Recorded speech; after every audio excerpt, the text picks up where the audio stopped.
네, 안녕하십니까. 김능구의 총선 진단 4월 3일 D-12일입니다. 오늘은 호남과 제주의 판세 분석을 해보도록 하겠습니다. 호남 하면은 이 우리나라의 그 선거에서 특히 이 진보 세력한테 상당히 그 압도적인 어떤 지지를 했던 지역입니다. 근데 지난 20대 총선에서는 지금까지와는 전혀 다른 어떤 그 양태가 벌어졌었습니다. 이 지난 20대 총선에서 더불어민주당은 호남 28석 중에 전남 1석, 이 전북 2석 등 딱 3석을 얻는 참패를 했습니다. 그 반면에 강주 8석을 모두 차지한 국민의당이 총 23석을 가져갔죠. 새누리당이 전남과 전북에 이정현 의원과 정우천 의원 각 한 석을 확보하는 전가를 올린 바 있습니다. 그 호남에서는 뭐 일당 독재다 할 정도로 민주당이 막대기만 꼽아도 당선된다 했었는데, 지난 총선 때 호남 민심은 정말 민주당에게 이 썬맛을 안겼습니다.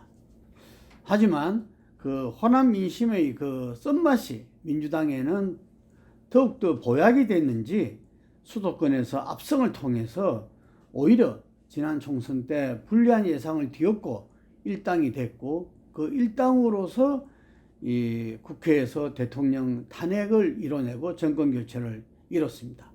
이 선거의 역설이라 아니할 수 없습니다. 그런데 4년이 경과한 현재 시점의 호남 민심은 더불어민주당으로 돌아왔습니다.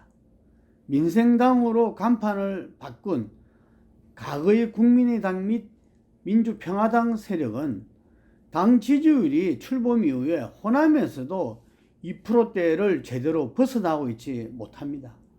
그리고 민생당에는 실제 호남의 중진 의원들이 몇몇들이 화려합니다. 그렇지만 이 분들도 전혀 지금 그 유권자들의 반향을 얻지 못하고 있습니다.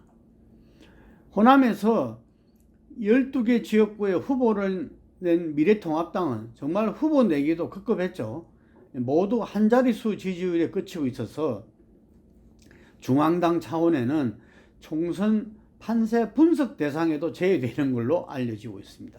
먼저 강주 강력시를 보겠습니다. 호남에서도 가장 정치적 의식이 뛰어나다고 하는 우리 한국 현대사의 그 5.18 강주 항쟁을 가져왔던 지역인데요. 이 지역에 이번에는 더불어민주당의 완성이 예측되는 상황입니다. 민주당이 지역구 대부분에서 정당 지지율 60% 이상을 차지하고 있고, 그리고 이 지역의 중진 서구을의 천정배 의원, 북구을의 최경환 의원 등 민생당 의원들은 2배 이상의 지지율 격차로 열세를 나타나고 있습니다.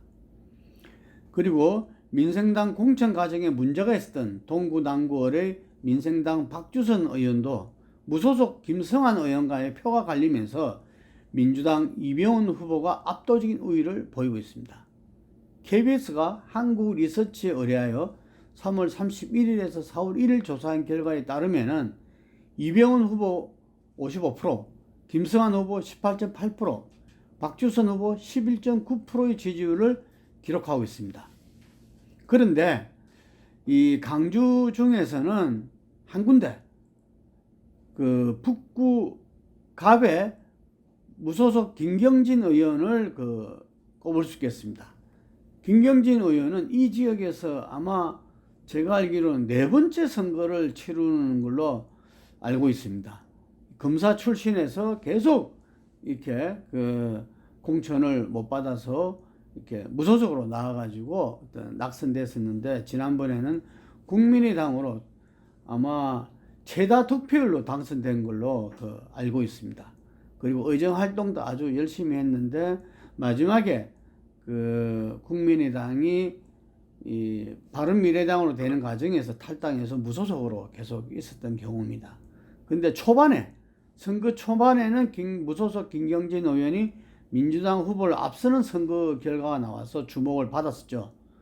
이번에 KBS가 한국 리서치 의뢰해서 3월 31일, 4월 1일 조사한 결과에 따르면 민주당 조오섭 후보가 42.8%, 김경진 후보가 38.6%로 아직까지는 오차범위 내 접전을 이어가고 있습니다. 상세한 내용은 중앙선거 여론조사의 심의위원회 홈페이지를 참조하시면 되고요. 그래서 이 한 군데 지역이 접전이고 나머지는 다 더불어민주당의 완승이 예측된다는 것입니다. 그리고 전남 지역은 10개 의석입니다. 이 전남 지역은 이전에 열린우리당과 민주당으로 분당됐을 때 민주당이 상당히 선전했던 데죠. 그런데 이 지난번에도 국민의당에서 한 분을 빼놓고는 다 이렇게 석권을 했던 지역인데, 두 분이죠. 예. 근데 이번에는 목포를 포함한 서남부 일부 지역만 민생당 및 무소속 후보들과 의미 있는 경쟁 구도가 형성되어 있고, 나머지는 민주당 압승이 예상되고 있습니다. 예, 가장 주목할 만한 목포는 박지원 전 민주당 대표가 민생당으로 나오고 있고요. 정의당의 원내대표였던 윤소아 2명의 현역 의원이 서울시 부시장을 지낸 민주당 김원희 후보랑 경쟁하고 있습니다. 그래서 이 호남 지역 최고의 관심 지역구다 이래서 주목을 받았는데, 실제 조사 결과로는 좀 전에 말씀드린 KBS가 한국 리서치에 3월 30일에서 4월 1일 조사한 결과에 따르면은 민주당 김원희 후보 43%, 민생당 박지원 후보 31%, 그리고 정의당 윤수아 후보 14.9%로 나타났습니다. 10% 정도 박지원 후보가 뒤지고 있죠. 그런데 투표 시점까지 얼마나 격차를 줄여나갈 수 있을지 주목되고, 어떤 목포 지킴이를 자처하는 윤소아 정의당 원내대표는 어느 정도 득표를 해낼지 이것도 주목거리라 아니할 수 없습니다. 다음은 순천 강양 곡성 구례 갑 선거구입니다. 이정현 의원이 보수 정당으로서 놀랍게 재선을 했던 호남에서 유일한 지역입니다.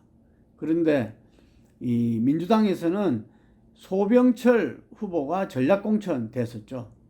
예. 거기에서 예비후보로 있다가 낙천된 노경규 후보가 전에 시장도 했죠. 무소속으로 출마했습니다.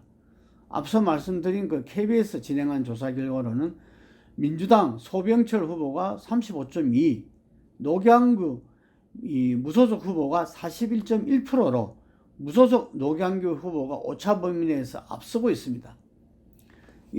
대부분 다른 지역도 그런데 무소속이나 민생당 후보가 나름대로 경쟁력을 보이는 곳 중에서는 기초단체장, 시장이나 군수를 한 지역의 선거가 상당히 이렇게 경합이라든지 우세를 보이고 있습니다. 그것은 그만큼 기초단체장들은 재임 기간에 이 주민들과 유권자들 간의 어떤 접촉이 긴밀했다 이렇게 볼 수 있겠습니다. 네. 근데 지금 이 지역에도 두 후보 간의 당선 가능성은 반대로 나타났습니다. 그 다음 지역은 고흥보성 장흥 강진 지역구입니다. 이게도 3선의 민생당 황주현 의원이 도전하고 있습니다. 네. 그리고 19대 고흥보성 의원을 지낸 민주당 김성남 후보와 경쟁하는 곳인데, 좀 전에 말씀드린 대로 황주홍 의원은 강진 군수를 3선했습니다. 그래서 이 탄탄한 지역 기반을 갖고 있는데, 민주당의 정당 지지사 격돌에서 격전지로 분류되고 있습니다.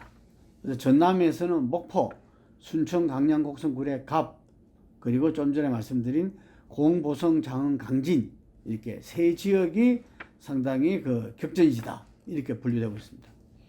전북은 10개 지역구인데요. 옛날에 민주당, 열린우리당의 대결이 있을 때는 제 기억으로는 열린우리당이 전승을 한 지역으로 알고 있습니다. 그래서 그만큼 이 바람에 민감하게 반응하는 데인데, 이번에는 보면은 10개 지역에서 무소속으로 나온 현역 의원 2명의 지역구가 민주당 후보와 경합을 유지하고 있습니다. 남원, 임실, 순창에서 무소속으로 출마한 이용호 의원이 민주당 이강래 의원과 치열한 경합을 벌이고 있습니다. 전북일보와 KBS가 한국리서치에 의뢰해서 3월 28, 29 조사한 결과에 따르면 이강래 후보 42.9, 이용호 후보 45.2로 이용호 의원이 소폭의 우세를 보이고 있고, 당선 가능성 결과는 그 반대로 이강래 후보가 44.4, 이용호 후보가 45.6으로 이강래 후보 우세로 나타나고 있습니다. 이게 이 지역도 전북에서는 치열한 경합이 벌어진다고 볼 수 있겠습니다. 그 조사 결과를 한 번 더 들어가 보면은 실제로 이번 선거의 세대 대결에서의 어떤 이 관건은 50대입니다. 50대가 캐스팅 보트 역할을 하게 될 건데, 이 지역에서 지금 이제 그 이용호 후보가 오차 범위 내에 박빙 우세인데, 50대 보면은 그 부분이 확연하게 드러나고 있어요. 이강래 후보가 35.2, 이용호 후보가 52.1%입니다. 그 다음에 눈여겨봐야 될 것이 자영업자청입니다. 자영업자청은 지역 여론을 주도하고 있는 청인데, 이강래 후보가 36.4, 이용호 후보가 57.2입니다.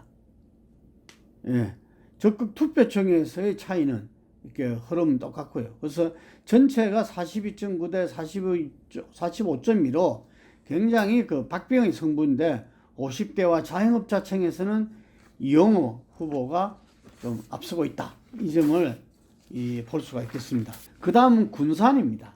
군산 같은 경우에서는 지금 재선의 김관영 의원이 탈당해서 민생당으로 합류하지 않고 무소속으로 지금 나섰습니다. 민주당은 신영대 후보관입니다. 같은 조사에서 아까 말씀드린 전북이와 KBS의 조사에 따르면은 신영대 후보 48.4, 김관영 후보 42.4, 오차 범위 내에 있습니다. 오차 범위 내에서 신영대 후보가 박빙 우세를 보이고 있고요. 캐스팅 보트를 할 수 있는 50대에서는 신영대 후보가 54%, 김관영 후보가 38% 차이가 좀 벌어지죠. 그리고 지역 여론의 어떤 그 메카를 할 수 있는 그 자영업자들 청에서는 신영대 후보가 49.6, 이 김관영 후보가 42%, 이렇게 적극 투표청에서는 뭐 비슷한 흐름입니다. 이와 같을 때 신영대 후보가 현재 이 흐름상은 이렇게 유리한 흐름이 아닌가 이렇게 볼 수 있겠습니다. 이 내용들은 중앙선거 여론조사심의 홈페이지를 참조하시면 됩니다. 그래서 이 지역에서도 치열한 승부가 벌어지고 있다. 물론 이 민생당에서는 현재 여론조사로만 볼 수 없는 정동영 후보 전주에, 그리고 정읍의 유성엽 후보, 조배숙 후보, 아주 간록이 있는 현역 의원들이죠. 이분들이 현재는 차이가 많이 나고 절대 열세적인 상황입니다. 그런데 선거 기간에 어떤 모습으로 나타날지, 제가 볼 때는 지금 국민의당을 갖다가 사실상 이었다고 보는 민생당은 어떤 면에서는 이낙연 호남 대통령을 우리가 만들겠다, 뭐 이렇게 지금 주창에 나가고 있습니다. 예를 들면 목포에 이 민주당 후보로서 지금 앞서고 있는 김원희 후보, 서울시 정무부시장을 지냈죠. 그래서 김원희 후보는 이 서울시 정무부시장을 지냈죠. 박원순 서울시장 라인이다, 이렇게 이야기하면서 이낙연 지금 전 총리를 대통령 만들 사람은 우리들이다, 이렇게 주장하고 있어요. 예, 그래서 며칠 전에 이낙연 후보가 이 지원 유세를 갔을 때 민생당의 김동철 후보가 뭐 이렇게 이 접견을 하겠다 어쩌다 했다가 상당히 그때 논란도 있었는데, 이와 같이 호남 민심에 결국 우리가 다른 편이 아니고 같은 편이고, 그 속에서 특히 호남 대통령을 만들 수 있는 중심은 우리다, 이렇게 지금 이 선거 캠페인으로 주창하고 있답니다. 과연 그 부분을 한국에서 가장 정치의식이 높다는 호남 유권자들이 어떻게 받아들일까 사뭇 궁금하다 아니할 수 없습니다. 그런데 전체적인 지금까지 판세로 본다면은 더불어민주당이 지난번에 3석에서 이번에는 최소한 20석 이상은 추가할 수 있지 않겠는가 하는 흐름을 확인해 볼 수 있겠습니다.